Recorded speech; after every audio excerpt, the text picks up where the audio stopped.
You are cordially invited to celebrate the birth of P. Diddy. Once a man who clinked glasses with Diddy during Hollywood's wildest, most extravagant nights, why is Will Smith now standing in a courtroom pointing at his former close friend and declaring, "I can't stay silent any longer"? Bullshit. I ain't been nowhere near that man, ain't did none of that stupid shit. So, whenever y'all hear it, if somebody say that, it's a damn lie. I don't even like baby oil. Once upon a time, Will Smith and Diddy were inseparable names, woven into the fabric of Hollywood's most legendary revelries, where potent liquor, stunning women, and hushed whispers mingled with pulsing music and dim, flickering lights. Will was there, raising glasses, bringing his son along, laughing heartily beside Diddy as if they were soulmates bound by shared secrets. Yet now, in the stark halls of a federal courtroom, he stands on the opposing side, each word of his testimony landing like a calculated shove, pushing Diddy deeper into the quagmire of legal peril. What drove Will to flip the script and lay everything bare? Is this merely a vengeful clash between two fated titans, or the desperate cry of a father, a man haunted by sights he can never unsee? As justice begins to call out the names of those once deemed untouchable, will Will Smith be the spark igniting a seismic upheaval that tears Hollywood apart, or is he just a pawn thrust forward on a crumbling chessboard of power? And Diddy, the man who once reigned at the pinnacle, can he withstand the relentless surge of truth rising against him? Or will he be drowned by the very soulmate who once stood by his side? Federal courtroom in New York became the epicenter of global attention as Will Smith, the Oscar-winning movie star, took the witness stand to confront Sean Diddy Combs. Here, Smith's testimony was not merely an accusation, but a nuclear bomb, detonating to expose Hollywood's darkest secrets, a shadowy world where power, wealth, and manipulation have long concealed heinous crimes. I can't stay silent any longer. Sean Combs isn't human. He's the embodiment of evil, a demon who has manipulated and shattered countless lives, including mine and my son's. Hollywood is the hurry up and wait game. So I'm running all over the studio. He's not in his dressing room. I go to the cafeteria. I'm like, what? But I see his car there. So I open the door to Dwayne's dressing room, and that's when I see Dwayne and having anal sex with Will. There was a couch, and Will was bent over on the couch, and Dwayne was standing up. Those words sliced through the air like a blade.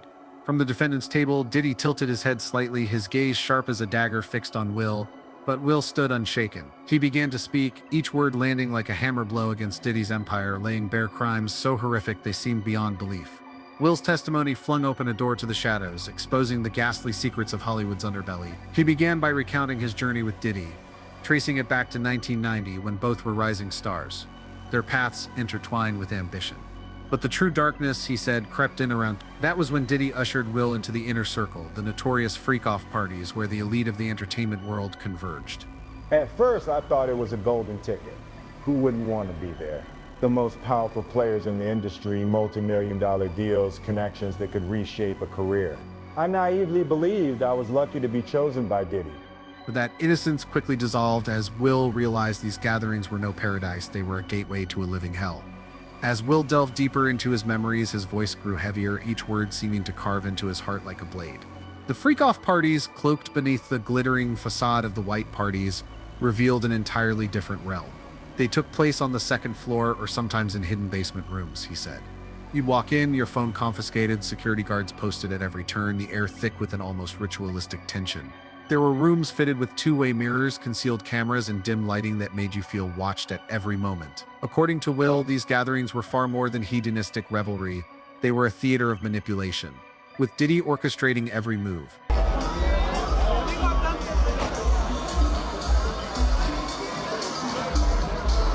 I saw young girls, some not even 18, ushered into rooms like commodities. They were coerced into taking pills that stripped away their control, all to serve the whims of VIP guests. And there I witnessed celebrities, people I once admired, behaving like predators. But the moment that truly unveiled Diddy's nature came one night in 2013 at his Miami mansion, when Will and Cassie Ventura, Diddy's girlfriend at the time, were led to the second floor. I saw Cassie treated like an object by Diddy, Will recounted, his voice catching. He struck her, forced her to engage with others, including me. I refused, and Diddy fixed me with a stare that felt like it could devour me. He said, "Will, you don't get to choose here. This is my game, my rules. You'll learn to get used to it." I was repulsed, not just by Sean, but by myself for even being there. that was so incomprehensible.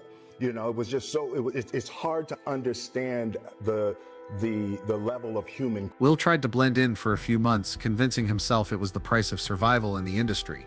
But the deeper he went, the more revulsion consumed him. There were nights I saw girls dragged into rooms, their eyes hollow as if their souls had been drained.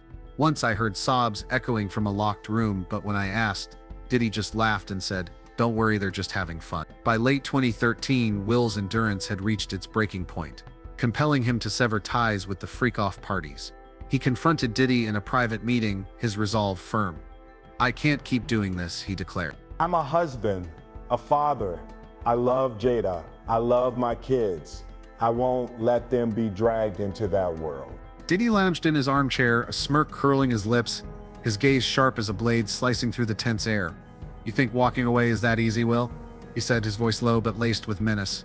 "You belong to me. Don't forget that." Will, buoyed by his fame and influence, brushed off the warning. He believed he was untouchable, strong enough to break free from Diddy's grip. But he was wrong, and the cost of his defiance came faster than he could have imagined, crashing over his life like an unexpected storm. By late 2015, just months later, Will's glittering career began to falter. Major roles he'd been promised vanished without explanation. Film projects he'd poured his heart into were abruptly canceled, with vague excuses from producers. Poisonous rumors spread like wildfire across social media. Will Smith was mentally unstable. Will Smith was unfaithful. Even cruel whispers about his sexuality. Will Smith being gay and having gay relations with, who was it with? Diddy. They're both bisexual. They do weird things in their house, and young men have left their house screaming to get away from them in their mentorship. Meek Mills, Bashir Gray, left that house fucking screaming. August the only one that stayed, and I guess he was really sick. He needed a dog. Each rumor struck like a dagger, chipping away at the reputation he'd built over decades. Slowly, Will began to see Diddy's hand behind it all. Never directly threatening, Diddy's message was unmistakable. Defying him had consequences. With his vast web of connections in the entertainment world, Diddy had turned Will into a pawn in his ruthless game of power, isolated and relentlessly squeezed. Yet Will refused to yield. He steadfastly declined invitations to Diddy's infamous freak-off parties, ignoring the thinly veiled threats from Diddy's associates. His defiance only fueled Diddy's rage. Then, on a fateful night in late 2015, a video arrived on Will's phone from an unknown number, later traced to one of Diddy's close aides. As Will opened it, his heart seized. There, in the frame, was his son Jaden, just 17 years old, at a freak-off party. Surrounded by strangers, liquor splashed on him. Jaden was mocked by jeering laughter that cut like knives. Tears streamed down his face, his eyes wide with panic, but no one reached out to help. In the background, Diddy stood, a triumphant grin on his face, like a director savoring his cruel masterpiece. That was a horrific night, as you can imagine. He wanted me to know that if I didn't fall in line, my family would pay the price. The pain from that video was a wound that would never close. Jaden came home shattered, withdrawn, and unwilling to speak a word about what happened. "My son isn't himself anymore," Will said, his voice cracking with grief. "He's terrified, his eyes vacant, like a part of his spirit was stolen." In a moment of desperation, Will called Diddy, shouting through his anguish, only to be met with a chilling response. "You know what I've got, Will. Don't force my hand to show more." From that day forward, Will was consumed by relentless fear, trapped in Diddy's suffocating web of control. His career continued to crumble, doors to opportunities slammed shut, and malicious rumors spread like wildfire, threatening to obliterate the reputation he'd built in the public's eyes. Diddy's message was crystal clear: Will had no freedom, not in his professional life, nor in his personal one, nor in the safety of his family. But Will didn't rely solely on raw emotion in his testimony. He came armed with irrefutable evidence, meticulously collected over years to shield himself and his loved ones. Among his arsenal was a USB drive holding secret recordings, safeguarded since 2013. One haunting audio from 2018, authenticated by the FBI, carried Diddy's cold, unmistakable voice. Will, you know what I'm capable of. Don't force me to release Jaden's video. You want your family safe. Then play nice. Next, Will submitted photographs from security cameras at Diddy's Los Angeles mansion, revealing a hidden tunnel leading to a basement where young women were held like captives. Sourced from a former Diddy employee, These images exposed squalid conditions, cramped, windowless rooms where terrified girls huddled in fear. Will didn't stop there. He provided 6 videos, secretly recorded at freak-off parties. Between one clip showed Diddy ordering a young woman to entertain a VIP guest, his tone menacing, "Do it well or you'll never leave this place." Though grainy, the footage clearly depicted a ruthless network of extortion and control orchestrated by Diddy. Will also submitted bank records, including a $500,000 transfer he made in late 2015 to one of Diddy's shell companies. "It wasn't a loan or an investment," Will explained, his voice thick with indignation. "It was the price I paid to keep my family safe, yet, even after his arrest, I lived in constant fear." Prosecutors supplemented this with dozens of transactions from other shell companies, revealing Diddy's multi-million-dollar schemes to launder money and pay gifts to powerful figures to ensure their silence. Further evidence included an internal Bad Boy Entertainment document leaked by a former employee listing special guests at the freak-off parties. Will's name appeared multiple times, marked with notes like "priority confidentiality" and "requires monitoring." But the courtroom fell into stunned silence when Will introduced security footage, obtained from a former Diddy bodyguard, showing young women being led through the mansion's hidden tunnel. They appeared gaunt, some in handcuffs. "Diddy sent me down there a few times to check on the girls," Will recounted, his voice trembling. I saw them treated like slaves. Once a girl begged me for help, but I was too terrified to act. The most devastating blow came with the final piece of evidence, a video of Jaden. In it, the 17-year-old was mocked and humiliated by Diddy and his entourage at a freak-off party, liquor poured over him as he wept. "I'll never forgive myself for letting my son get near Diddy," Will said, tears streaming down his face. "He's not human, he's a monster." These FBI-verified pieces of evidence struck like daggers, dismantling Diddy's defense and leaving his legal team scrambling. Will's revelations extended beyond the parties, exposing a broader criminal network where Diddy used shell companies to launder money and pay gifts to influential figures. "They called them gifts," Will said, "but they were bribes to buy silence. I know of at least 3 major celebrities who took Diddy's money to keep quiet about the freak-offs." A former hacker previously employed by a cybersecurity firm tied to Diddy confirmed he was tasked with erasing videos from servers, but some copies had slipped through and reached the FBI. Will also laid bare the chilling truth about the tunnel in Diddy's mansion, a hidden prison where young women were confined like captives. They were locked in the basement, fed just 2 meager meals a day, he recounted. Diddy claimed that if they ate more, they'd lose their figure and become worthless to his clients. Most of these girls were lured with false promises of stardom. They were young, often uneducated, and Diddy knew exactly how to exploit them. Will described a haunting moment when he was sent down the tunnel to retrieve a girl for a client. "I saw a girl, maybe 16, huddled in a corner, her eyes swollen from crying. She begged me, 'Please get me out of here.' I was trembling, but I couldn't act. I was terrified Diddy would destroy my family."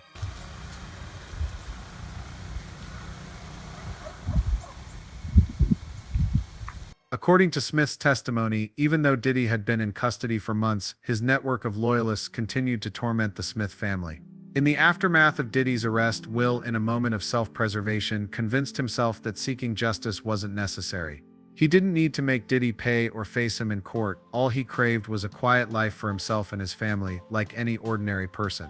So, he made a public statement, emphatically distancing himself from Diddy and his scandal, hoping to sever all ties and wipe the slate clean. After his arrest, I thought it was over. I was wrong. Messages started coming from burner phones, demanding my silence. An anonymous email warned, "Speak out and Jaden's video will be plastered across every tabloid." But things were far from as simple as Smith had hoped. Diddy's inner circle was determined to ensure nothing worsened his mounting charges, so they relentlessly harassed Smith, demanding absolute silence before the media and the public. They forbade him from leaking any information that could harm Diddy's case. Despite Smith's compliance bending to their every dictate, the pressure on his family only intensified as Diddy's legal battle spiraled toward a dead end. Will revealed that Diddy's allies were prepared to burn it all down. If they couldn't save Diddy, they'd drag everyone connected into the abyss, including Will and Jaden. That realization pushed Will to take the stand. "I couldn't let my son live in fear forever," he said, his voice resolute yet heavy with dread. "I had to face this monster even if it destroys me." Will's testimony hit like a hurricane. But Diddy's legal team wasn't about to back down. Spearheaded by Benjamin Carter, a lawyer renowned for turning hopeless cases around, they launched a fierce counterattack. Carter branded Will's testimony as a fabricated tale driven by personal vengeance. He argued that Will, still reeling from the fallout of slapping Chris Rock at the 2022 Oscars, was desperate to salvage his reputation by smearing Diddy. "There's no video of Jaden in existence," Carter declared. "Recordings can be doctored and bank transactions are just standard business deals." To bolster his case, he produced a 2012 email where Will thanked Diddy for supporting Jaden's music project, painting their relationship as cordial and professional. Carter urged the court to dismiss Will's claims, citing a lack of concrete physical evidence tying Diddy to the allegations. Meanwhile, Diddy sat at the defendant's table, his face a mask of stoicism, though his trembling hands betrayed a storm of emotions he was struggling to contain. When the judge asked if he wished to respond directly, Diddy, through his counsel, declined to speak. Outside the courtroom, however, his team unleashed a media blitz, accusing Will of spinning stories to boost his own fading fame. Yet Will's evidence, recordings, videos, and transaction records cast a shadow over Carter's defense. Prosecutors hammered home that a $500,000 payment Will made to a shell company linked to Diddy was clear proof of extortion. They further bolstered their case with testimony from a former bodyguard of Diddy's, who confirmed witnessing girls held captive in an underground tunnel. Another witness, a woman who had been in prison, testified that Diddy forced her to serve VIP clients when she was just. These accounts, combined with Will's evidence, left Diddy's defense teetering on the edge. Will's testimony didn't just strike at Diddy, it sent shockwaves through Hollywood, sounding an alarm for the entire industry. It laid bare a brutal truth: even the brightest stars can fall prey to a manipulative system where power and wealth cloak heinous crimes. The young women held captive, victims like Jaden, and figures like Will himself all stand as stark evidence that fame offers no shield against the cruelty of predators like Diddy. The fallout from this case is beyond calculation. Names on the so-called VIP guest list now face the looming threat of public scrutiny and legal consequences. Major entertainment companies once tied to Diddy risk investigation for their connections to shadowy shell corporations. Yet this scandal raises questions far weightier than the case itself, forcing us to confront uncomfortable realities. Where do we draw the line between power and abuse? Diddy was once hailed as an emblem of triumph, but his influence morphed into a weapon to manipulate and destroy others. Can Hollywood cleanse its own house, or is this merely the tip of a much darker iceberg? As spectators and consumers of pop culture, what responsibility do we bear in holding the famous accountable? Does our apathy enable such atrocities to persist? And what of the victims, the girls trapped in tunnels, Jaden, Will? How long will it take for them to heal? Those who stayed silent to shield Diddy, will they face justice, or will they continue to lurk in the shadows? As the courtroom session drew to a close, Will Smith stepped out, his posture drained yet his eyes blazing with unyielding resolve. Facing a swarm of reporters, he paused and declared, "This isn't about fame. I'm doing this for my son, for the girls held captive, and for those who have no voice. If I don't speak up, who will?" Will's words rang out like a battle cry, not just against Diddy, but against an entire system that has long concealed its sins. Yet this saga is far from over. Hollywood teeters on the brink of a reckoning where its darkest secrets are being dragged into the light. And we, as onlookers, must grapple with a pressing question: will justice truly prevail in this case, or will power and wealth once again triumph? To keep following this journey to uncover the truth and stay updated on what's next, make sure you've hit subscribe and turned on notifications. Your support fuels our ability to dive deeper into investigative stories like this. In our next video, we'll delve further into Diddy's VIP guest list and the secrets Hollywood doesn't want you to know. Are you ready to face the truth?